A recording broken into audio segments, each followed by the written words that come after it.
And we're live. Hi, I would like to thank you for joining us today for a team-based approach to redesigning developmental math courses at Oregon State University.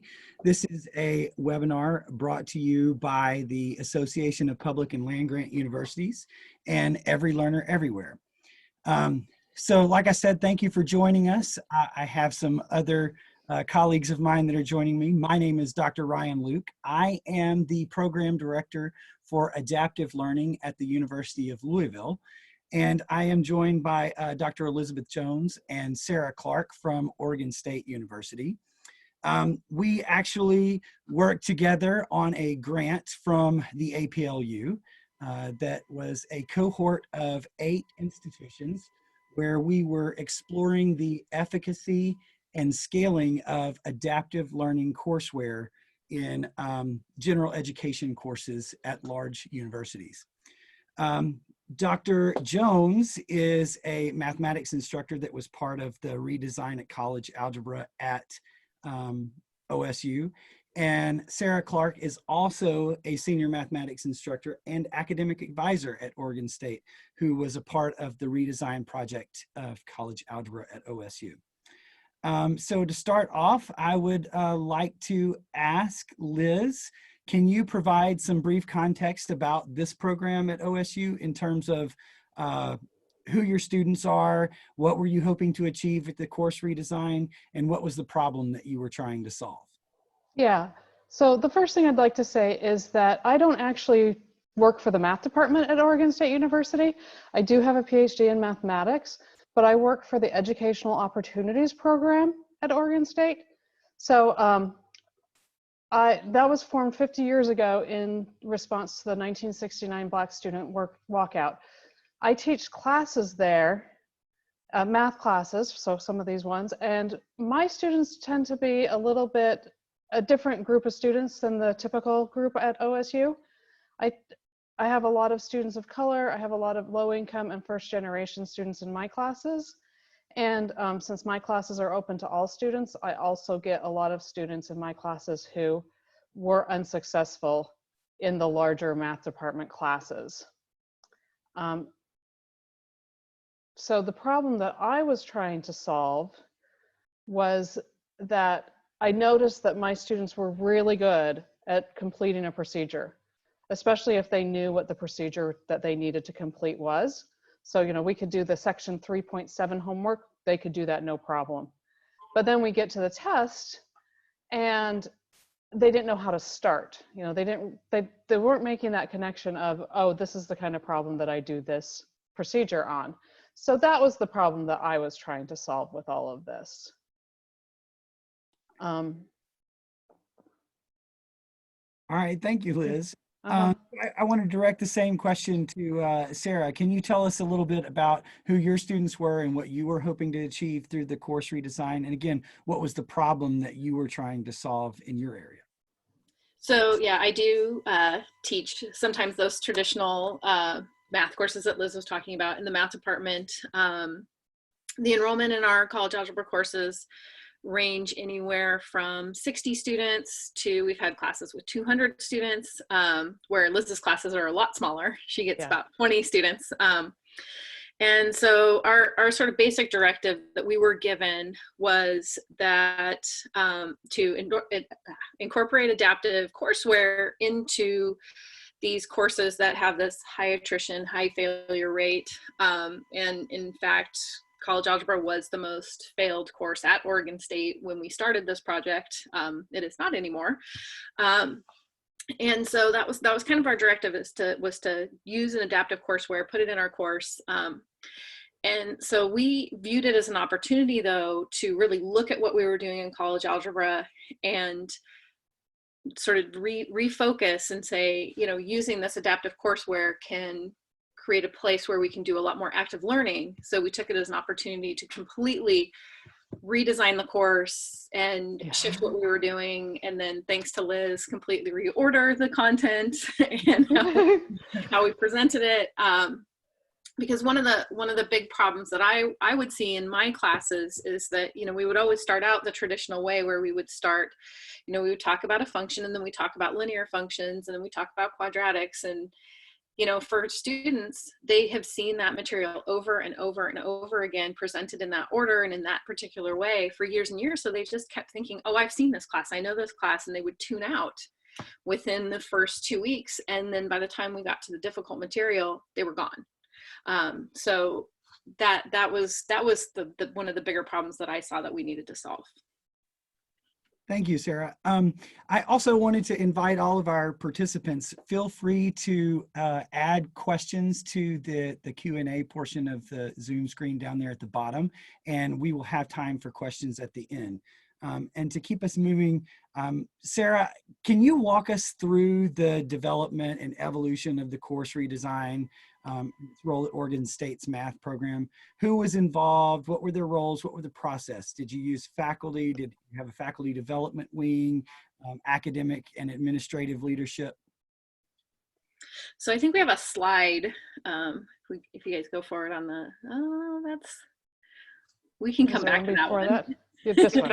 Yeah, there's so we were able to be given a pretty big team to start with. So we had a team of 7 math instructors, and we had an instructional designer. Hopefully I remember everybody.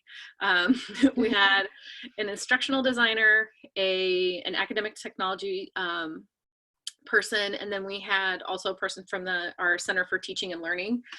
He kind of was our sort of our conscience that was kind of guiding us and making sure we were keeping on track. So we had a lot of support from the university overall. And so you can see kind of all of the campus partners that we worked with there. But how we started this process was a day-long workshop with all of us getting together. CubCon, who was our resource person from the Center for Teaching and Learning, he organized it. And, we discussed best practices. We worked on building trust with each other. We had presentations from other instructors across campus that were doing innovative things. And that really kind of helped us start the process. And out of that kind of grew our sort of overall goal was we always kept coming back to, through this whole process, asking ourselves, does this help our students succeed? Is this what they are going to need to help them in the next course? So it was a lot of meetings. Yeah. A lot of meetings. We went through the content with a fine-tooth comb. We started with our overall learning outcomes, and then we drilled those down even further to, what we wanted to do each day. And, through all of this, Cub was especially there keeping us on track, making sure that we weren't adding too many things to the course, which we probably did. But, it was a really good process overall, but it took about a term for us to get the course mostly designed. And then we ran it as a pilot and realized that we needed to do more work on it. And had to do, some more design. But from all of that, we were also then able to redesign the course right before that, our sort of pre-college algebra course, in the same fashion with a sort of a smaller group. And the process was much easier the second time around. Thank you, Sarah. It sounds like you had a lot of academic perspectives and partners coming together. Yeah. Yeah. So Liz, you're from a different unit at Oregon State. Tell us more about how all of you approach this in a collaborative way. Well, so I am from a different unit, but I do work with the math department pretty strongly. I do go to meetings, about the classes that I teach. So we did work together, and I can't emphasize enough how important it was that we had that workshop at the beginning where we did build the trust and we did talk things through and kind of lay down this is what we're trying to achieve, this is what we're trying to do. You know, and then whenever there was a disagreement, or, you know, the collaboration looked like it was about to fall down, we would go back to those. What are we trying to do? What are we trying to, you know, does this help our students? Is this what we're trying to do? And just the fact that we had built that idea as a group and knew that everybody, you know, was buying into that, that built a lot of trust too. Thank you for sharing that. So, and Sara mentioned that you went into a pilot phase and realized that there needed to be more work. So can you speak to us about what feedback did you receive from faculty, students, learning assistants, or anybody that was participating in the program? Well, I think one thing was, despite CubCon's best efforts, we did put way too much into the course the first time. You know, it was just too easy to say, "Ooh, that's an interesting question. Let's put it in." And so we had to actually then go through again and say, you know, do students really need this particular thing? Do they need this? And what is it that we want them to learn? What is it we want them to get out of it? So that was a big thing. That was one of the things that we did. The other thing that we did was, it was a little disconnected the first time we did it. And so we really kind of came up with the big ideas, which I guess are on the next slide. So I'll just, if that's okay, I'll just go right into that. We came up, the previous slide. So we did come up with the big questions that we really wanted students to understand. And they were, or we focused in on these. We'd actually come up with them before. So what are some fundamental functions? One thing that we do in this class is we introduce all of the functions that we're going to work with on the first day. So students are, at the very beginning, the first day they learn what a log is, and it helps so much when we get to the end and they're trying to solve logs, what they can do. What can we learn from a graph? One of the things that we did, one of the things that we noticed was a problem was that students came to us thinking that a graph was a end result, and they almost never used it as a tool to build their understanding. Thanks. How do we transform a given function? So we built all of our functions from 10 parent functions. Just keep going. Different representations are connected. So we actually did make a big point at that point to go from the equations to the graphs and back again, and make those connections for students. And then combining functions to build more functions, like adding, subtraction, composition. And in the end, we solved functions, solve equations and inequalities. So we really reordered the content from a traditional college algebra course. And one of the reasons we did that was because of the problem that Sara found, that, you know, students were checking out on the first, some other things came out of it that were really good. Like, students started to understand common themes rather than memorizing rules. So one example of that is that they started thinking about solving equations as undoing to get back to the X, rather than here's the rule for this kind of problem, here's the rule for this kind of problem. It did give us a lot more time for difficult concepts. It's interesting that when we introduce logs on the first day and start thinking of them as an input output, you know, how do you get the output from this input, that students really start to understand what's going on. And I did have a student winter term who was really angry with me because I asked him to solve e to the x equals 5, and he thought that the answer was so obvious, so obviously natural log of 5, that why was I even asking him that? And I have to say, I just started to laugh at him because it was such an unexpected, it was such an unexpected thing coming from a college algebra student. But the other thing is that it also takes care of the idea that different students come from different learning. You know, so students who have been taught by rote haven't been taught to synthesize their understanding, and by doing it this way, they're having to do that during the class time.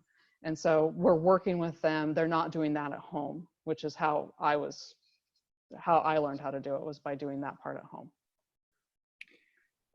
Thank you for sharing that. As a mathematics professor myself, I certainly appreciate what you went through in saying that you started with trying to put too much in the course. Yeah. Time. and I really want to add this question to you both, but Sarah, what would you add to those of us that are teaching a math course that are thinking about this? We all know that we have a habit of trying to teach way too much in one term. What advice or what tips can you tell us? How did y'all come to agreement about having to dial that back down?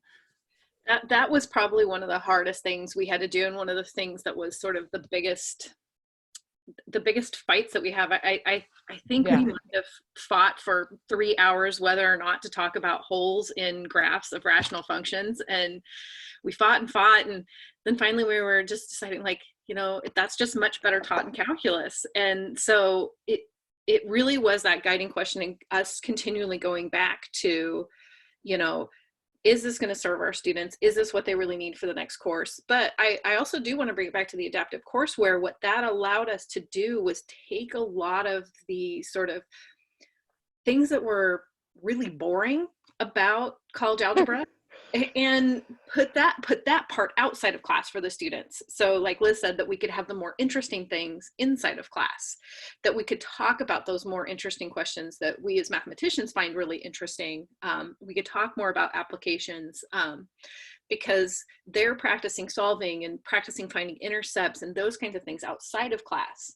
And that's really what adding the adaptive courseware allowed us to do, was to just take a lot of that stuff that's really boring for us that we always felt like we had to do in class. And that was another thing too, was us realizing that they really could learn some of these things by themselves, or they had seen a lot of these things before, and that they could actually read an explanation and do a problem and come to class already understanding what we wanted them to understand. So that adaptive courseware allowed us to bring our students to class at a higher level, so that we felt like we could take some of those things out. Because that was one of the things we started taking out. We would say, well, that problem, they already did that in Alex the night before, so we don't need to talk about that. So that's one of the ways that we really kind of made a lot of those choices. Well, and can I jump in there? One thing that was really interesting to me was how much the students started taking ownership of some of that. So, when the first term that we did it, they would do something in Alex and then we would also talk about it. And the students would tell us, they were not happy about that. They were like, we have this, let's do something else. And, so that was based actually on student feedback, taking out those things that they had already done in Alex. Well, I appreciate that. I wish more students would say that. Sarah, did you have anything else to add to the question about student feedback, faculty feedback, or feedback from participants? Yeah, we've got some quotes up here from our students. So one of them is talking about those prep assignments. So that's one of the things that we did change after the first time, is that we split up what they were doing in Alex, our adaptive platform, that they do assignments before they come to class. And they do really appreciate it. And because we don't do those things in class, again, we don't sort of recycle that information, they realize how much it helps them doing that. And, we'll hear students in class saying, oh, hey, we did this part in Alex last night, and they'll pull out their notes and they'll start, rummaging through and showing, their friend, no, we did that problem, remember? And, one of the other things we learned from the pilot was that doing active learning in a classroom with 60 people and just you, and we had a GTA with us, that it was really hard. It was a lot of work and we needed more help. So that's when we started incorporating learning assistants, was fairly soon after that. Yeah. So now we have undergraduate learning assistants in the rooms with us, helping facilitate that active learning. And as you see, our students, having other students in the room talking to them, I think, you know, it just helps them feel more comfortable, and as the student says, feel less judged. But yeah, overall, we've gotten really good feedback from our students. Other faculty, sometimes it's harder to get them to buy into it.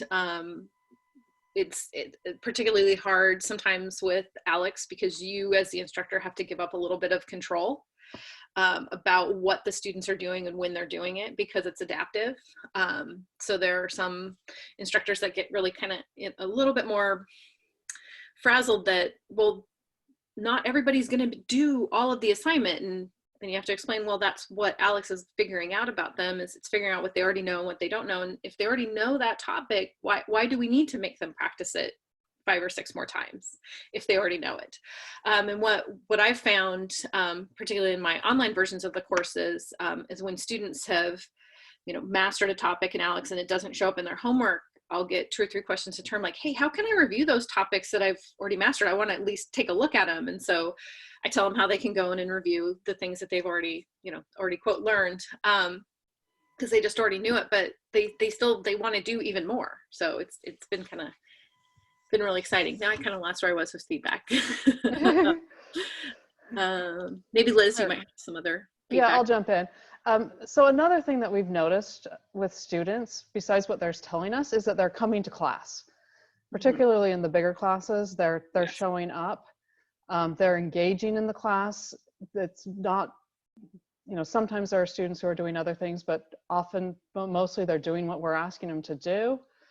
We're noticing that they're using all kinds of tools. So they'll do a problem and then they'll graph it on Desmos and see if they got it right. And there's a lot less reliance on the teacher, at least in my classes. So I am by myself in a classroom, although I only have 20 students.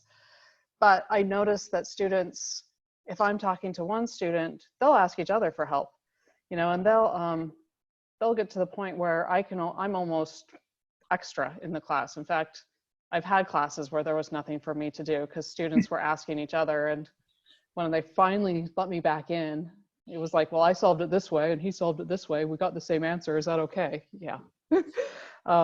You know, so that's actually really nice to have students feel like they can talk to each other. They're supporting each other. They're helping each other.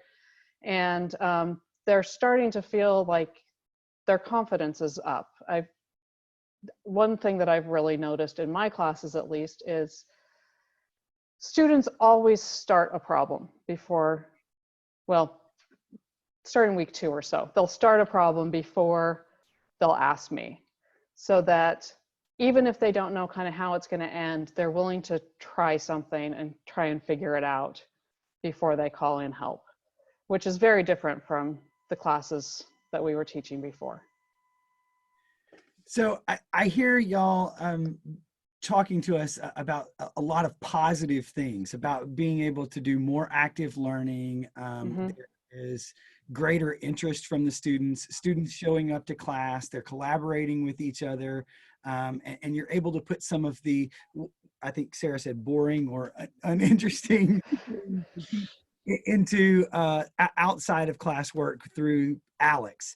So tell us more about how you've integrated Alex Adaptive Courseware into the program. What aspects of the courseware did you use? How does it help faculty teach the students to learn? And what does this look like in practice for both faculty and students? Sure, I can talk to that. And I think if you go to the next slide, I think it's got kind of, the progression, how sort of the students progress through the week. So one of the things that came out of this redesign is this course is now very highly coordinated. So there's, weekly meetings with the instructors, with the graduate students that help us out, with the learning assistants, and pretty much everybody is kind of on the same pace at the same time, within reason, because we've kind of got Alex pretty a lot more structured than most people who use Alex. The traditional way that people use Alex is they just pick all the topics for the course all year and they say, go to it, students. But we have it really set up where they have assignments that they have to do. We want them to do topics by certain days. So how they start out the week, because yeah, our classes are kind of different. Liz's classes are a little different too, but our classes run Tuesday through Friday. So they'll start kind of over the weekend, and Monday they do a prep assignment in ALEX. Those are usually small 2 or 3 topics to get them prepared for what we're going to do in class on Wednesday. One of the things that also came out of this that we've kind of talked around, but we haven't mentioned, is that we ended up writing a course notebook for this class that has all of our activities in it. Yeah. And all of our active learning activities. Yeah, all of our active learning activities. So there's sometimes small assignments in the course notebook that they complete ahead of time, you know, just like 1 page where they're, you know, thinking about a definition or trying out again something that they did in ALEX. And what's nice about that is that then we can then go in and into ALEX and look at how they've done on that assignment before class. And so I've used it a couple of ways. I've looked at it and said, oh my gosh, everybody, we all got 100% on this one question. Awesome job, great. Or you look at a question and you're like, ugh, only 70% of the people or 60% of the people got it. And, you know, like this many people tried it and it didn't work. So then that tells us, okay, that's something we need to talk about in class. So that's one of the ways that we use ALEX. So then they come to class, we have active learning, they do things in the course notebook. And then at the end of each class, there's some sort of low stakes assessment. Most of the time it's a worksheet that they complete. So they still do a lot of like writing out math, handing it in, us looking at it, grading it. You know, sometimes it's graded for correction, sometimes it's graded for completion. Sometimes those low stake assessments are quizzes. And then that cycle kind of starts again for the rest of the week. So in the middle of the week, there's another small assignment and another little warm-up assignment. And then they come back to class again, you know, Thursday, Friday, and they do, you know, those class activities. And we have again another low stake assessments. And then at the end of the week, they generally have a larger ALEX assignment that has those more summative homework questions in it. And then again, it just starts again. And so let's see, what else do I want to say about that? So again, like I said, the ALEX really allowed us to take that class time and spend it focusing on those bigger ideas and connecting those concepts. So yeah, they come to class knowing already the definition of increasing and decreasing. And, you know, it's very interesting to watch the students work in ALEX. I've taught classes where they've actually worked in ALEX in computer labs, and it was in a less structured environment, but even there I've never seen people taking notes from like reading math and taking notes on it. Like, I was like, what is going on? And so they sort of view ALEX like their textbook along with our course notebook. And Liz can definitely attest to our courses that don't have course notebooks. Her students are begging for them. They love that course notebook that we wrote. So. Yeah. Another thing that we learned in our pilot was that we've also added in PI progress goals every 2 weeks, which encourages students to go back if they miss a homework or if for some reason they didn't do it, to go back and finish that up so that they stay on track. We did learn, you know, traditionally if students miss a homework, they never do it again. So that was something that we also added. Yeah, another thing we learned about ALEX was that when we first did it, we had way too many questions in it, way too many. It was overwhelming and huge. And over the course of, you know, sort of the 6 months of us doing the first design and then re-looking at it and re-looking at it again, I think we took out 100 questions out of ALEX that our students were doing from the first time that they did it.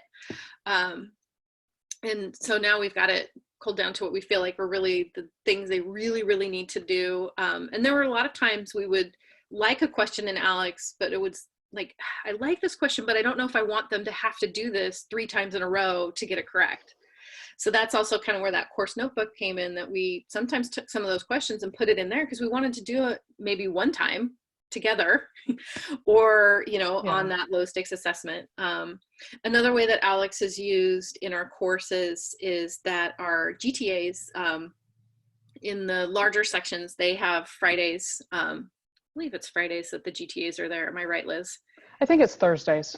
Is it Thursday? Okay, I can't I think remember it's what day Thursday. it was. But yeah, one of the days the GTA is in charge of the class, and they go in and look at Alex and look at the topics that the students have been struggling most with that week or the previous week, and they'll make worksheets in Alex and bring those to class. And like, so the students will do Alex problems on paper to get them prepared to go and do those homework problems in Alex.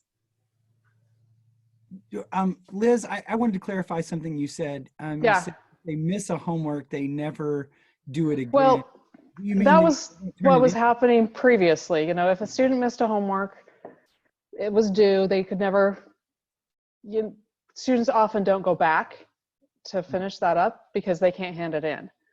And so we added the Pi Progress, which just is, you know, have you completed 20% of the topics in the course for the first 2 weeks? You know, have you completed different percentages every 2 weeks?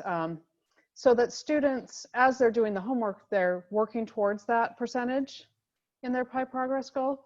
But also, if they do miss a homework for some reason, it encourages them to go back and make sure that they get it done. Even if they don't get points for having done it on time, it does encourage them to go back and make sure that they've done that homework and they're not falling behind.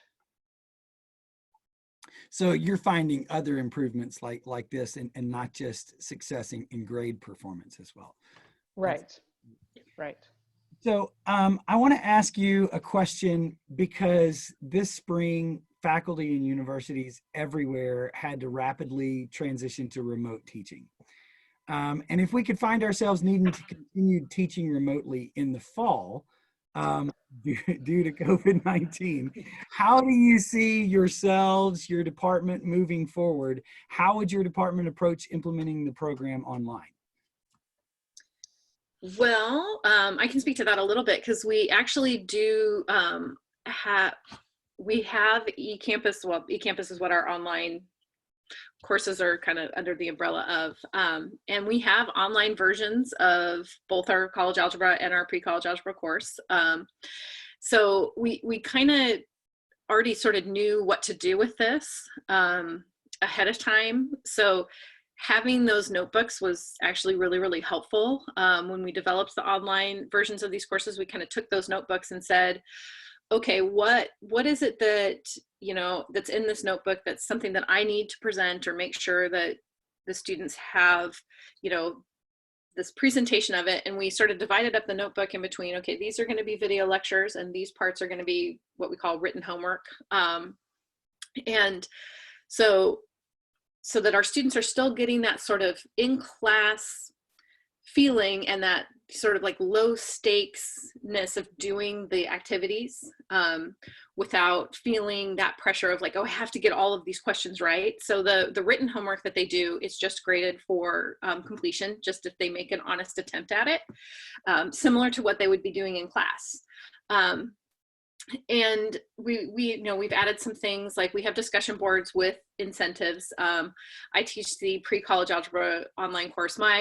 My discussion board in there for questions is not the most active, even though I offer them a little bit of extra credit. But our college algebra one, each week, it is out of control, the number of questions that our students ask and the conversations that they get into on those discussion boards. It's really, really great. And we have learning assistants that help us in our online sections. They monitor the discussion boards for us. And so we've got video lectures, we've got supplemental videos. Another thing that we've done in Alex is that you can, for each of the topics, you can put instructor resources in there yourself. So we've put, for all of our goal topics in the course, we have additional videos in there already. So they were already there for our online students. We do a lot of Desmos activities with our students in class. And so when we converted this to the online versions, we created the teacher Desmos activities, you know, that are sort of those guided activities that you can do in Desmos. So my students do those. This term, so we are, of course, remote this term like everybody else is. Our pre-college algebra course, we only have the online version that runs in the spring. So I'm doing that one, and that's not any different than what I normally do for that. And our enrollment for the spring has gone down quite a bit since we did this redesign. And so we only have one section that neither Liz or I are teaching. Yeah. But I'm pretty sure that they're using breakout rooms in Zoom to have the students still work in small groups. We still have learning assistants in with our instructors and graduate teaching assistants helping out, monitoring those breakout rooms. And I think, Liz, you're using breakout rooms too? Yeah, I'm using breakout rooms. I have undergraduate TAs, which are a little different, but they hop back and forth between breakout rooms, students work in groups still. It's working pretty well, you know, so my TAs have been really amazing in their ability to adjust quickly and figure things out and work with students. And so, sorry, I get a little choked up every time I talk about my TAs. But yeah, it's working pretty well. So. Thank you.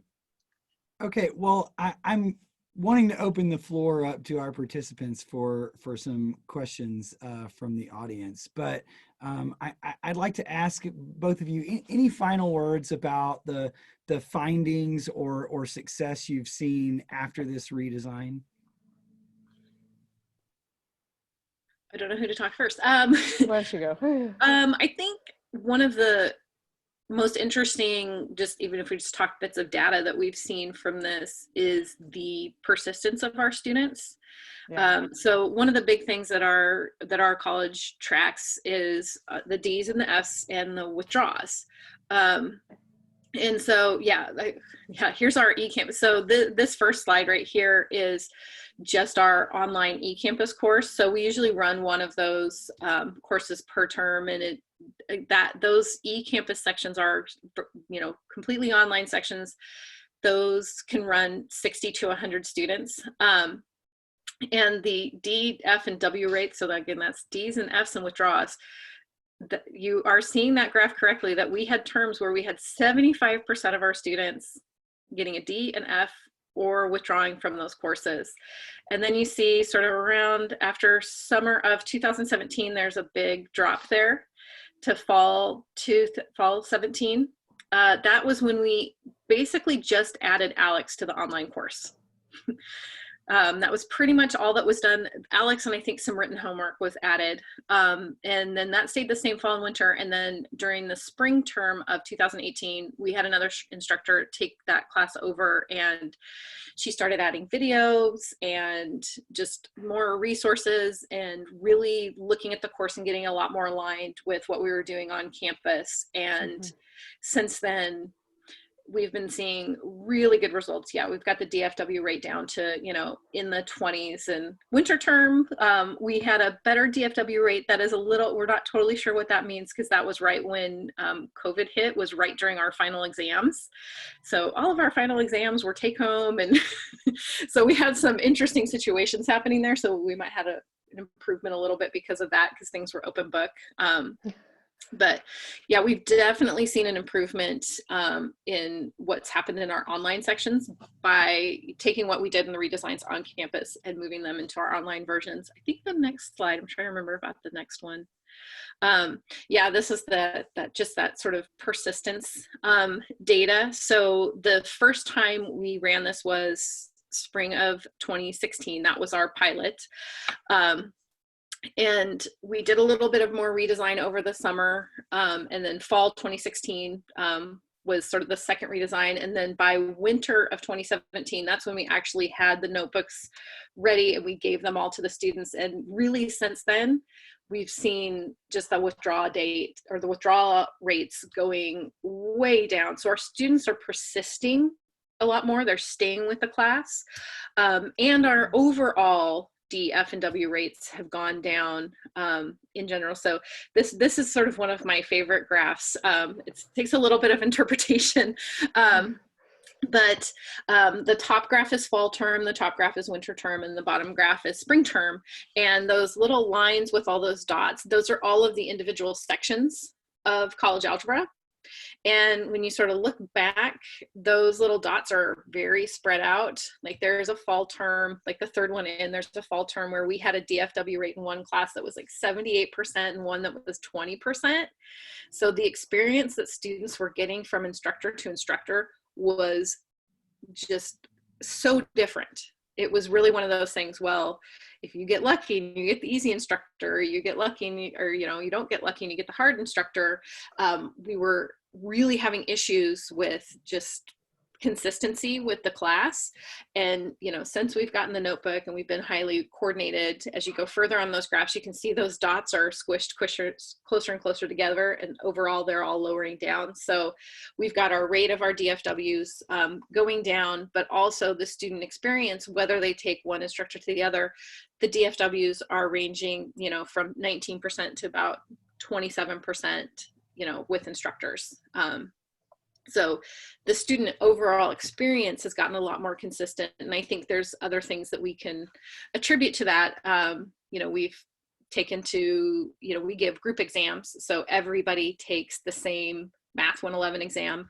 And we always sort of graded them together, but now we use GradeScope where one person grades problem 2 for every single Math 111 class. And so the consistency that we've seen with grading and just the classroom experience has really improved for our students. Well, and one more thing that you might notice is that there are fewer and fewer classes as we move along because students aren't falling into that cycle where they take it again and again and again and again. They're passing it and moving on. Yeah, I wanted to ask you about that. Didn't you do some looking into what happened with students that were passing college algebra now and their next course? We have done some of that. We've never quite gotten clear answers on that because there's about 3 tracks that they can take from college algebra. And so that's been, I think we're still working on that data. I can say, at least sort of anecdotally, students that I've had in college algebra courses that I've then had in calculus courses have done very well. We across campus, we have not heard that, the students aren't prepared or, we've heard really, really good things, coming to us from across campus. Liz might be able to speak a little bit more about the preparedness because she actually gets to have her students go in a sequence with her. Yeah, I haven't noticed. Well, they do go in a sequence with me and they do just as well in this, the next couple of classes as they have been doing. But I'm also hearing, that they're not failing the next classes either. So yeah, I don't. Yeah, we haven't heard that there's anything bad happening. We'll say that. Yeah. No, I think that's a good conversation, and it's certainly a difficult study, but to see the drop in DFWs and the drop in withdrawal rates, and we can talk about percentages, but even visually, it looks like that you've cut those things, withdrawal rates in half, and DFW rates are now 1/3 of what they are. I think that's quite an accomplishment to walk out of that redesign with. I'm looking to see if we have any questions from our participants. And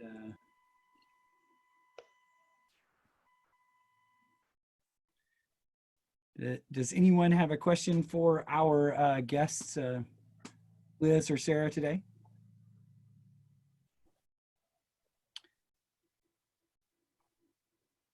I'm looking in the question and answer box. I don't know if there's anything in the...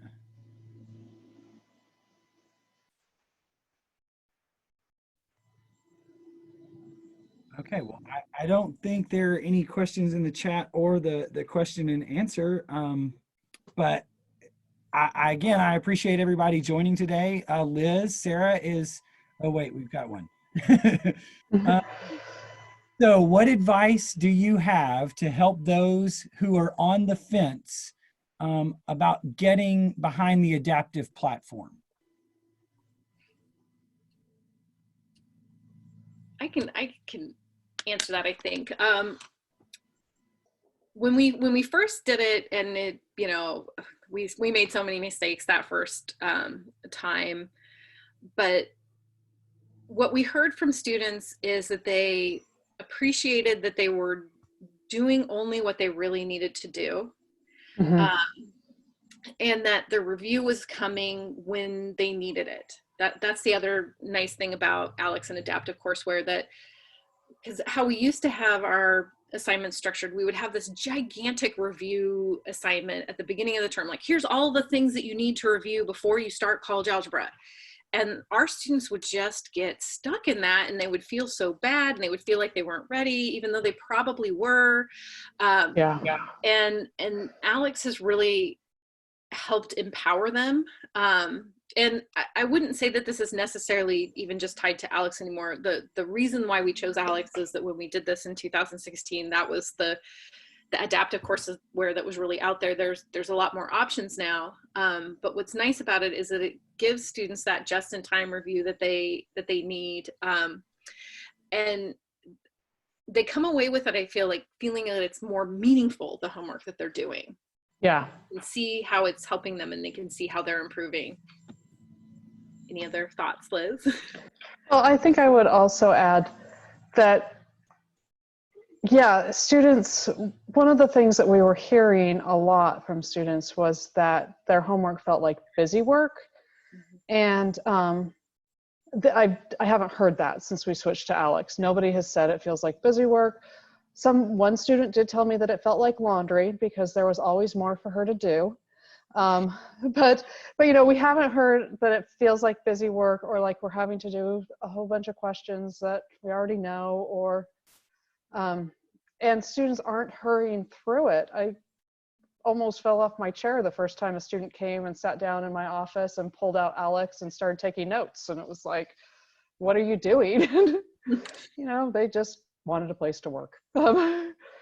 So I think that the thing that for me makes this more worthwhile is that the student empowerment piece. So I've got a couple more questions. One is, you're talking about the student empowerment, and all of us want to see more of those students that are getting more engaged. What do you say to the students that start to fall behind, or don't want to put in the effort? What methods are you using to encourage those to keep going? Do you want to do that one, Liz? Yeah, I'll do that one. So that's a hard one. And we do have students who fall behind and never kind of catch back up. We have made it a pretty big percent of our grade, which helps them to realize that they do have to do it. What is it, 16%? At least that, yeah. Yeah, so that's one thing that we do. I have a lot of students who will come and just do it in my office hours, which, you know, for them that was what the difference was being able to have a time that they could do it and have a way to ask right away. So my office hours tend to be a whole bunch of students sitting around doing their own work, you know, and me doing my own work until somebody asks a question.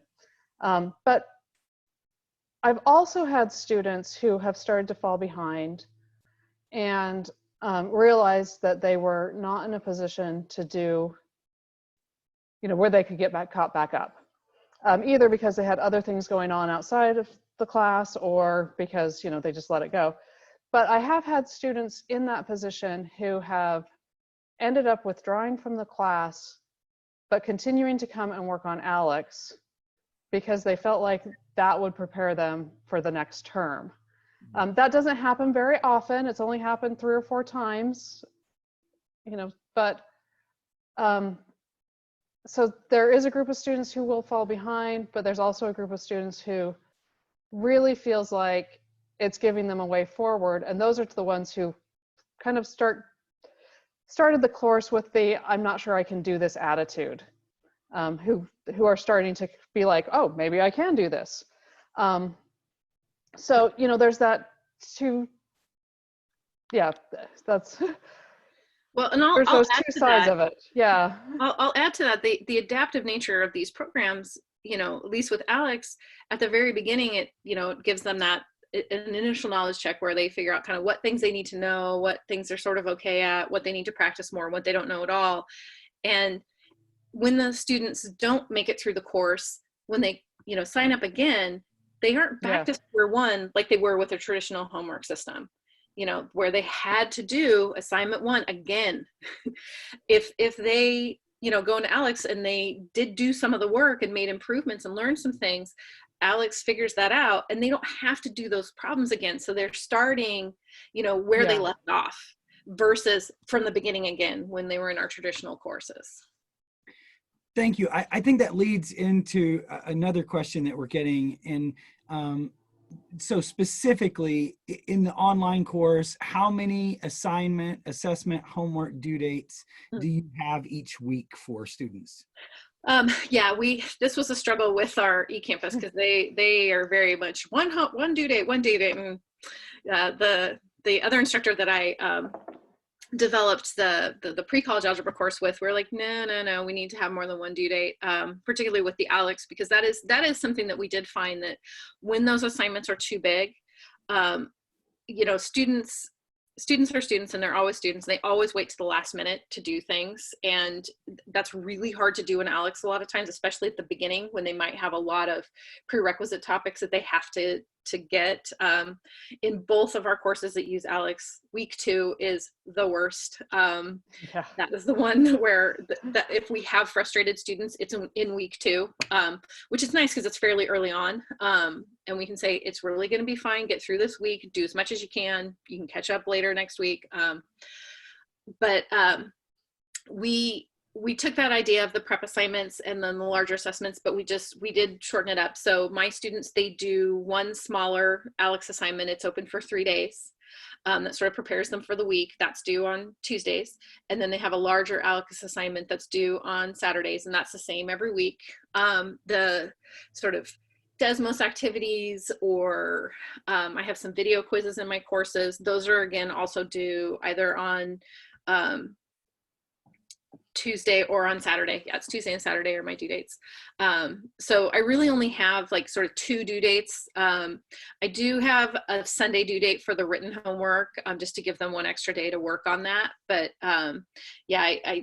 I did keep that in mind definitely when I was doing the online course, to not have too many due dates and try to put more on the weekends than I normally would in my traditional course, because I know that a lot of my students, that's when they have more time to work on things. And I'm definitely a lot more flexible with like the Alex due dates in my online course, because my thought, especially with our pre-college algebra course, because they get college credit for that course, but it doesn't count towards their math requirements at all. So my thing about that course is that I just really want them to finish it. So I'm always willing to say, hey, you need a couple more days for this, go ahead. And I know Liz is usually pretty good about that too in her classes, that if they need a couple more days, if we can see that they're working, and it's really pretty easy in Alex to see if they're working. If you go into the student, there's a chart that you can see of the work that they've done that week, and it's really obvious if they haven't done anything or if they've really been trying. So yeah, I do try to keep the due dates to a minimum in the online section. We have another question where someone wants to know more about your philosophy about questioning everything when you started with the redesign. That's particularly the question, is what was your philosophy about questioning everything as you did the redesign? We really did question everything. I mean, we took every single thing that we normally say, oh, this is a college algebra topic, and said, why? Why are we doing this in college algebra? What are they learning? What do we want them to learn out of this? Do we really want them to learn that? Do they need to know that particular thing that we want them to learn? Why? And that was part of the reason that we had so many meetings. I mean, we were meeting, the meetings were like another full-time job.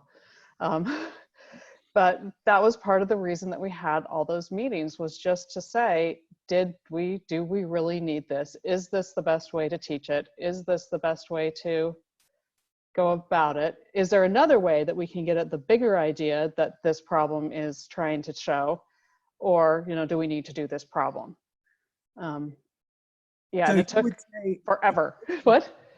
so you would say it was beyond questioning, does it support learning objectives for the course, but even broader to think program objectives or objectives for the student's life in general after that course is how was what they were learning supporting what they needed to have accomplished. Yeah.